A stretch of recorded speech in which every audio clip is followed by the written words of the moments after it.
Good morning. Welcome to Max ma'am, அவர் Max ma'am channel.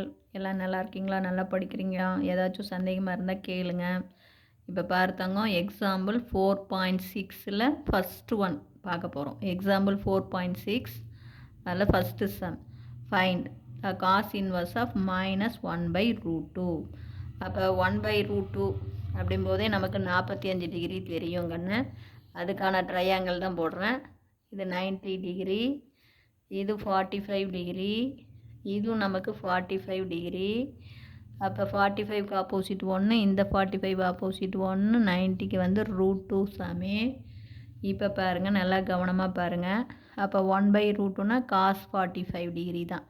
அப்போ நமக்கு காஸ் 45 டிகிரி தான் நமக்கு என்ன, அட்ஜசன்ட் சைட் பை ஹைபாட்னியூஸ் 1/√2.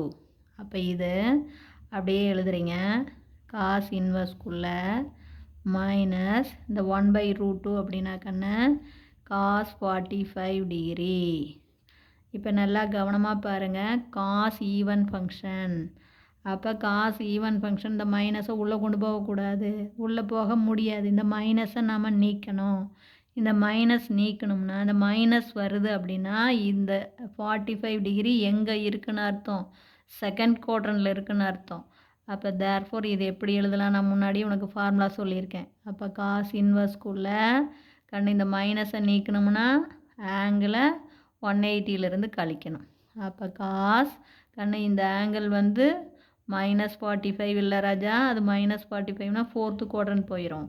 இப்போ மைனஸ் இருக்குது, காசுக்கு மைனஸ் வருது வேல்யூனா அது செகண்ட் குவாட்ரண்ட்டில் இருக்குன்னு அர்த்தம் ராஜா. அப்போ செகண்ட் குவாட்ரண்ட்டில் ஃபஸ்ட்டு குவாட்ரண்ட்டில் இருந்தால் தான் 45, செகண்ட் குவாட்ரண்ட்டில் இருந்ததுன்னா என்ன வரும், 180 - 45. நல்லா பார்த்துக்குங்க. பாருக்கண்ணே, கரெக்டாக வரும். நீ ஒவ்வொரு ஸ்டெப்பும் செய்யும்போது வெரிஃபை பண்ணுன்னு சொன்ன இல்லையா.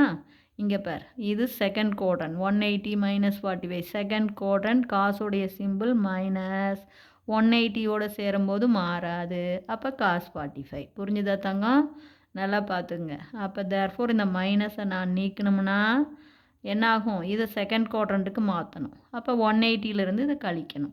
அப்போ ஆட்டோமேட்டிக்காக மைனஸ் நீங்கி போயிடும். இப்போ இதிலேருந்து இது உனக்கு கரெக்டாக புரியும் பார். காஸ் இன்வர்ஸ் அப்படியே தான் இருக்குது, அதை நான் ஒன்றுமே பண்ணலை.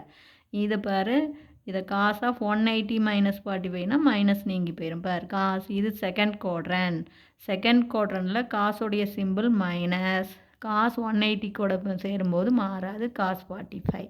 புரிஞ்சுதா? இப்போ காஸ் இன்வர்ஸ் அடிச்சுக்கலாம். இப்போ நமக்கு ஆன்சர் பாருங்கள். காஸ் இன்வர்ஸ்குள்ளே காசு இதை கழித்து போட்டிங்கன்னா என்ன வரும், 135 டிகிரின்னு வந்துடும்.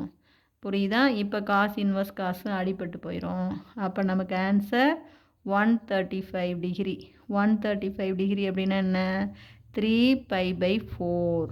இது கண்டிப்பாக எதுக்குள்ளே இருக்கும், 0வுக்கும் πக்கும் இடையில இருக்கும். 0வுக்கும் 180க்கும் இடையில, இது டெஃபினட்டாக 0வுக்கும் 180க்கும் இடையில இருக்கும். இப்போ நான் சொல்கிறது புரிஞ்சுதா சங்கம்? இப்போ நமக்கு கொடுத்துருக்கிறது பாருங்கள், நம்மளுடைய கணக்கு காஸ் இன்வர்ஸ்குள்ளே -1/√2. இந்த ட்ரையாங்கிள் 45 டிகிரி ட்ரையாங்கிள் போட்டுக்கிறேன். காஸ் 45 தான் 1/√2.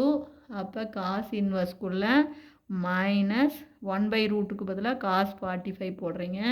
இந்த மைனஸை நம்ம கேன்சல் பண்ணால் இந்த ஆங்கிள் 180 மைனஸ், இது ஃபஸ்ட்டு குவாட்ரண்ட்டில் இருக்கக்கூடாது, செகண்ட் குவாட்ரண்ட்டில் மாற்றணும். அப்போ இந்த ஆங்கிளை 180 - 45ன்னு போட்டோன்னா இந்த மைனஸ் ப்ளஸ் ஆயிரும். அப்போ காஸ் இன்வர்ஸ்குள்ளே காசு 180 - 45. இப்போ வேணால் வெரிஃபை பண்ணி பார்த்துக்கோ பாரு. இது செகண்ட் குவாட்ரண்ட், காசோடைய சிம்பிள் மைனஸ். புரிஞ்சுதா? அப்புறம் காசு 45, அவ்வளோதான். அப்போ தேர்ஃபோர் காஸ் இன்வர்ஸ் ஆஃப் காசு இதை கழித்து போட்டிங்கன்னா 135. அப்போ தேர்ஃபோர் 135ஐ 3π/4ன்னு எழுதலாம். இது கண்டிப்பாக எதுக்குள்ளே இருக்கும், 0வுக்கும் πக்கும் இடையில இருக்கும். இப்போ இது புரிஞ்சுதா தங்கம்? இதில் ஏதாச்சும் சந்தேகமாக இருந்தால் கேளுங்க. தேங்க்யூ.